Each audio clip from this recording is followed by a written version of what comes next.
Good morning students. Today we will going to do MSc final year paper analytical chemistry and 10th B paper and unit 2nd, and the topic is soil analysis. Okay, in your syllabus the topic analysis of soil and fertilizers. Okay, so for that, and before you study about analysis of soil, you should know that how to collect the soil samples. Okay, and the characteristics of soil. Okay, so in this topic we will do collection of sample or sediment samples. Okay, so soil consists of a weathered layer of earth's crust with the living organism and products of their decay intermingled, and aquatic sediment is the soil submerged in water. Okay, and the collection and handling of soil samples.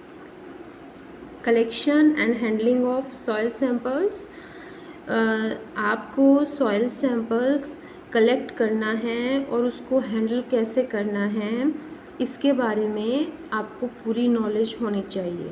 ठीक है, ये topic जो है उसमें fertilisers भी हैं. सो सबसे पहले हम सॉइल के बारे में ही बात कर रहे हैं. Sampling site, depth and method to be employed for collection of soil samples should be decided keeping in mind the purpose of study and parameters in question. Okay, so यहाँ पर ये बात कर रहे हैं कि सैम्पलिंग साइट, सबसे पहले आपको पता होना चाहिए कि हमारी सैम्पलिंग साइट जो है वो हमें किस तरह की है, उसके अराउंड जो है एनवायरनमेंट किस तरह का है. दूसरा, जिस सॉइल को हम ले रहे हैं वो कितनी डेप्थ पर है, मतलब उसकी गहराई कितनी है, कितनी गहराई तक उसमें जो है आप ले रहे हैं, किस गहराई तक, कितने सेंटीमीटर नीचे से आप ले रहे हैं अर्थ के. और यहीं पे बात आती है कि method to be employed of collection. Okay, तो यहाँ पर सॉइल का जो मेथड है वो भी डिपेंड करता है कि आपको स्टडी क्या करनी है, आपके स्टडी का पर्पस क्या है, क्या वो पोल्यूशन से रिलेटेड है या फिर आप उस एरिया के बारे में पर्टिकुलर स्टडी करना चाह रहे हैं. ठीक है, या फिर आप कंपैरेटिव स्टडी करना चाह रहे हैं. तो इसलिए आपको पता होना चाहिए, आपके माइंड में होना चाहिए कि सॉइल सैंपल हमें किस तरह से कलेक्ट करने हैं. मीन्स अगर आप किसी पर्टिकुलर एरिया के बारे में बात करते हैं सॉइल सैम्पलिंग के बारे में, तो उस एरिया के आप एक रैंडमली जो है आप उस एरिया के सभी डायरेक्शंस के सैंपल ले सकते हैं और बीच के डायरेक्शन के सैंपल ले सकते हैं मिडिल में.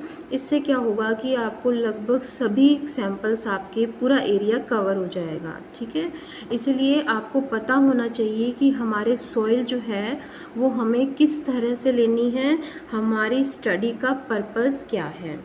डीपर सॉइल सैंपल्स में be needed for the study of soil profiles. ठीक है, यहाँ पे हमने डेप्थ इसीलिए ली है क्योंकि अगर हमें जनरल रैंडम स्टडी करनी है तो हमें ज़्यादा नीचे की सॉइल नहीं लेनी है.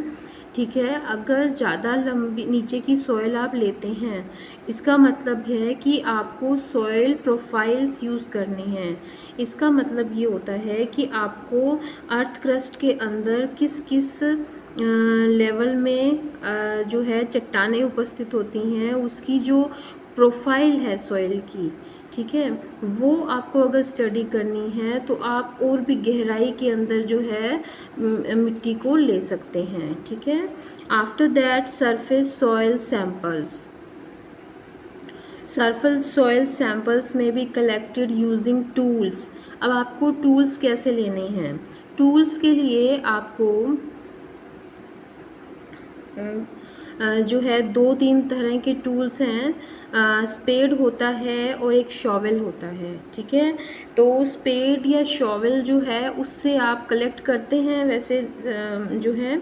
तो और इसके अलावा आपको ये भी देखना है कि यहाँ पे अगर आप किसी पेड़ के पास की मिट्टी ले रहे हैं तो आप उसके जड़ के पास की जो मिट्टी है, ठीक है, उसको आप नहीं लेंगे, ठीक है, वो अवॉइड की जा सकती है। इसी तरह से soil sample from just near the root of a large tree should be avoided. Okay, soil from near the foundation of civil constructions may not represent their natural makeup, ठीक है। इसका मतलब यही है कि अगर आप रूट के पास लेंगे तो वहाँ पे वाटर ज़्यादा है और उसकी वजह से वो सॉइल जो है वो ज़्यादा अच्छी प्रोडक्टिव सॉइल होगी, लेकिन वो वहाँ की उसके आसपास की, मान लिया आप किसी डेजर्ट में काम कर रहे हैं और आप बिल्कुल रूट के पास वाली ले रहे हैं, वहाँ पे ऐसा पौधा है जिसको वो अपने रूट में पानी जो है वो इकट्ठा करके रख रखा है, तो फिर क्या होगा कि उसके आसपास की सॉइल जो है वो अच्छी होगी, लेकिन उसके पास का एरिया आप स्टडी नहीं कर पाएंगे। सो सबसे पहले आपके माइंड में होना चाहिए कि आप कौन सा एरिया स्टडी करना चाह रहे हैं। आफ्टर दैट ये देखिए कि अगर कहीं कंस्ट्रक्शन हो रहा है तो क्या होगा कि नेचुरल मेकअप जो होता है सॉइल का वो वहाँ पर नेचुरल नहीं रहेगा, इस वजह से आपको वो अवॉइड करना पड़ेगा। For collection of soil from deeper profile specially borer samples are used. Okay, और उसके बाद में आप बात करते हैं कि soil samples so collected should be put in thick quality polythenes. अब आपको बात करनी है, देखिए सबसे पहले हमने जो बात की कि हमारे पास जो है वो कौन कौन सी चीज़ें होनी चाहिए, कि हमें सबसे पहले स्टडी का एरिया पता होना चाहिए, फिर हमें सॉइल सैंपल जो है वो कहाँ से कलेक्ट करना है, कितना गहराई में करना है और किस एरिया से करना है हमारी स्टडी का जो है, और कौन से टूल्स से करना है। अब हमारे पास है कि आपको सैंपल आपने कलेक्ट कर लिया, लेकिन आपको टेस्ट करने से पहले, मान लिया आपने कल टेस्ट करना है और आज आपने सॉइल कलेक्ट की है, तो आप उसको जब तक अपने लेबोरेटरी में ले जाएंगे तब तक उसका ह्यूमिडिटी भी ख़त्म हो चुका होगा। अगर आपने उसको उसी स्थिति में रखना है जिस स्थिति में वो है, तो आपको पॉलीथीन बैग्स लेने पड़ेंगे और इमीडिएटली ब्रॉड टू द, मतलब जल्दी से जल्दी उसको लेबोरेटरी में ले जाना पड़ेगा। For parameters like pH, redox potential, nitrogen, phosphorus, etc., analysis should be performed as early as possible। तो जैसा कि हम देख रहे हैं कि pH होती है, redox potential, जैसे कि आप वाटर का आपने जो है आपने वाटर एनालिसिस किया होगा, तो वाटर के अंदर जैसा होता है वैसे ही लेबोरेटरी के अंदर जो है आपको जल्दी से जल्दी सैम्पलिंग करके और ये जो आपके पास है पीएच पैरामीटर्स जो हैं, पीएच है, रिडॉक्स पोटेंशियल है, नाइट्रोजन है, फास्फोरस है, इन सब का जगह टेस्ट करना है तो आपको जल्दी से जल्दी टेस्ट करना पड़ेगा। ठीक है, आपने कलेक्ट किया और लेकर आए, और इसमें क्या है कि क्वालिटी जो है बैग्स की, पॉलीथीन बैग्स की, वो आपके पास अच्छी क्वालिटी के बैग्स होने चाहिए, जो कि ऐसा नहीं हो कि उसमें से ह्यूमिडिटी जा रही है, या अच्छी क्वालिटी के बैग्स होने चाहिए। Analysis should be performed as early as possible for many other edaphic factors. The sample may be stored after drying it at about 40 degree centigrade. ठीक है, तो अब जैसे मान लिया पैरामीटर्स जो हैं वो जो जल्दी करने हैं वो तो ठीक है, पर दूसरे फैक्टर्स जो हैं जैसे कि सैंपल जो है उसके लिए हम सैंपल को ड्राई करते हैं। ड्राई करने के बाद उसको हम जो है, और कितने डिग्री पर, 40 डिग्री पर हम उसको 40 डिग्रीज पर ड्राई करेंगे किसी भी सैंपल को। और उसके बाद में हम जो है उस पर काम करेंगे। तो the dried soil may be ground using mortar and pestle and sieved through a 2 mm mesh sieves sized sieve. ठीक है, जो ड्राइड सॉइल है, सबसे पहले आपने सॉइल को लेना है जो सैम्पलिंग आपने कर ली है। उसके बाद आपको अगर चाहिए pH, redox potential, nitrogen, phosphorus, तो आपको फटाफट लेबोरेटरी में ले जाते ही टेस्ट करना है।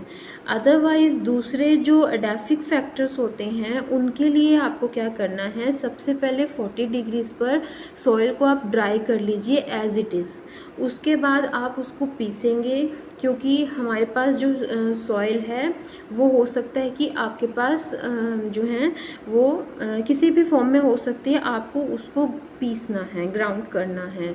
ग्राइंड करने के बाद में आपको मोटर पेस्टल से पीसने के बाद में आपको एक सीव होती है, जालीनुमा छलनी जिसे बोल सकते हैं, वो 2 mm की जो है उससे गुजारना है, जिससे कि हमारे पास जो सैंपल आए वो एक जैसा हो जाए। ठीक है,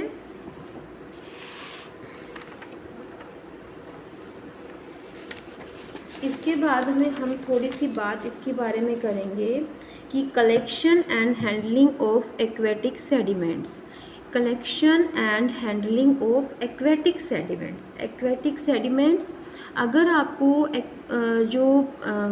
जैसे आपको जहाँ से भी लेना है सैंपल, वो एक्वेटिक पार्ट है और उससे के सेडिमेंट लेना है आपको, यानी जिसे बोल सकते हैं कि ऐसी मिट्टी जिसमें पानी की मात्रा ज़्यादा है और वो किसी तालाब के पास की मिट्टी है, या इस तरह से सेडिमेंट टाइप कलेक्शन है।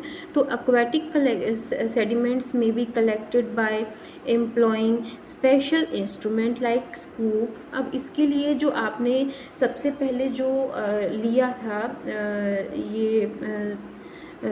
जो पहले आपने जो इंस्ट्रूमेंट लिए थे उसको डिग करने के लिए, तो आप इसके एक्वेटिक के लिए यहाँ पे स्कूप ले सकते हैं, ग्रैब ले सकते हैं और कोर सैम्पलर ले सकते हैं।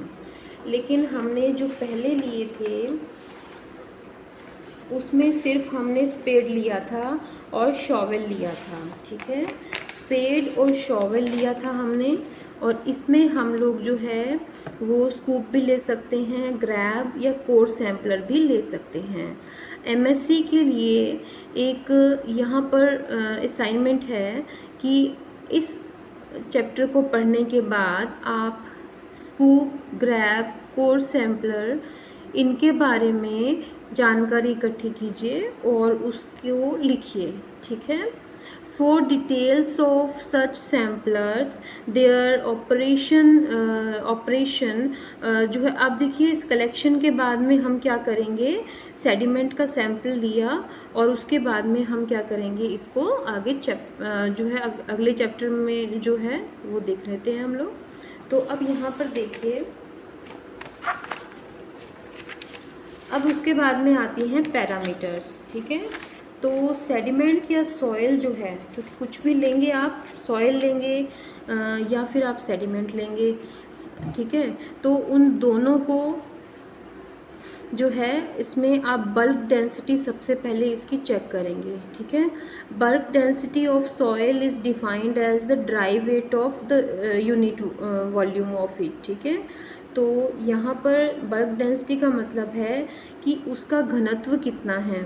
ठीक है, तो हमें क्या करना है, सबसे पहले ड्राई करना है सॉइल को, जैसे पहले मैंने बताया, और उसके बाद में इसका घनत्व या ग्राम पर सेंटीमीटर में बल्क डेंसिटी इसकी देखनी है। Normally the bulk density ranges from 1.1 to 1.5 gram per centimetre for medium to fine textured soil. ठीक है, आपको एक चीज़ और पढ़नी है इसमें, टेक्सचर ऑफ सॉइल। ठीक है, ये टॉपिक भी आपको कवर करना पड़ेगा थोड़ा, उसके बाद में ही आप आगे चलेंगे। तो टेक्सचर जो है, कितने टेक्सचर की सॉइल होती है ये आपको पता होना चाहिए। अब यहाँ पर ये बात बताई हुई है कि यहाँ पर जो डेंसिटी होती है जनरली 1.1 से 1.5 तक होती है, but it is slightly higher in case of alkaline saline soils. ठीक है, अगर आप सलाइन सॉइल लेते हैं और वो भी क्षारीय मृदा लेते हैं, क्षारीय सलाइन सॉइल लेते हैं, तो यहाँ पर इसकी जो डेंसिटी है वो स्लाइटली हाई हो जाती है, लेकिन नॉर्मली ये 1.1 से 1.5 तक ही होती है। ठीक है, the soil of high bulk density are inhibited to root penetration and have low permeability and infiltration. The bulk density is inversely related to pore space of soil. ठीक है, तो यहाँ पर जो bulk density होती है सॉइल की वो रिलेटेड होती है, इन्वर्सली प्रोपोर्शनल होती है पोर स्पेस ऑफ सॉइल के। ठीक है, जितने भी मृदा के अंदर आपने देखा होगा सॉइल जो है उसकी अलग अलग टेक्सचर होते हैं। ठीक है, कितने टाइप की सॉइल होती है वो आपको पढ़ना पड़ेगा। ठीक है, तो ये जो सॉइल है इसमें पोर्स होते हैं। पोर्स के साइज़ जो है, क्योंकि ये जो पोर्स हैं ये अपने अंदर क्या करते हैं, पानी को इकट्ठा करके रखते हैं। ठीक है, तो ये जितनी बल्क डेंसिटी ज़्यादा होती है वो पोर स्पेस उतना ही कम होगा, या पोर स्पेस जितना ज़्यादा होगा उतनी ही बल्क डेंसिटी कम होगी। ठीक है, ये इसका प्रिंसिपल है। उसके बाद में हम देखते हैं कि अपन अपने जो है पोर डेंसिटी डेंसिटी बल्क डेंसिटी क्या करते हैं। बल्क डेंसिटी हमें देखनी है भी कैसे नोट करते हैं, तो हम देखते हैं मटेरियल क्या क्या चाहिए। तो देखिए सबसे पहले तो हमें सिंपल सी बात है कि हमें सबसे पहले सैम्पलिंग करनी पड़ेगी। सैम्पलिंग के बाद में हमें अवन लेना पड़ेगा, बिकॉज़ हमें टेक्सचर पता करना है ना, तो टेक्सचर से रिलेटेड ही है बल्क डेंसिटी। सो हमें अवन चाहिए क्योंकि हमें ड्राई करना पड़ेगा सैंपल को। ठीक है, तो अवन चाहिए, मेजरिंग सिलेंडर चाहिए। ठीक है, और उसके बाद केमिकल बैलेंस चाहिए। ठीक है, तोलने के लिए। उसके बाद में देखिए हम क्या मेथड यूज़ कर रहे हैं। Dry the soil sample in an oven at 105 degree centigrade until a constant weight is attained. Okay, तो ये चीज़ आपको पता चल गई है कि हम सॉइल को सैंपल को हम अच्छे से 105 डिग्री सेंटीग्रेड पर अवन में उसको गर्म करते हैं। उससे क्या होगा, सॉइल हो जाएगी ड्राई, और जब तक ये कांस्टेंट वेट हमें नहीं मिल जाता, हम वेट कर करके देखेंगे, वेइंग कर करके देखेंगे केमिकल बैलेंस से। जब तक एक कांस्टेंट वेट हमें नहीं मिल जाता कि ये अब वेट जो है वो फ्लक्चुएट नहीं हो रहा है इसके बाद में, तब तक हम इसका जो है ये चेक करते रहेंगे। उसके बाद में हम इसका वेट अटेन हो जाएगा।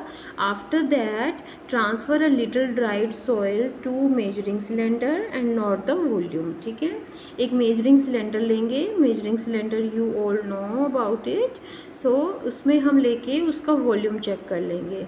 वॉल्यूम मीन्स कितना इसका वॉल्यूम है, और record the weight of this volume of soil. अब जिस वॉल्यूम का है ये हमारे पास ये वॉल्यूम पता चल गया। वॉल्यूम के बाद में इसका जो है वेइंग करेंगे भी, इसका वेट कितना है। ठीक है, आफ्टर दैट हम एक फॉर्मूला लगाते हैं, bulk density gram per centimetre cube is equals to weight of soil upon volume of soil. Weight of soil upon volume of soil. Okay, so after that in next lecture we will discuss about all the parameters like pH, total nitrogen, phosphorus, like parameters. Okay, so thank you.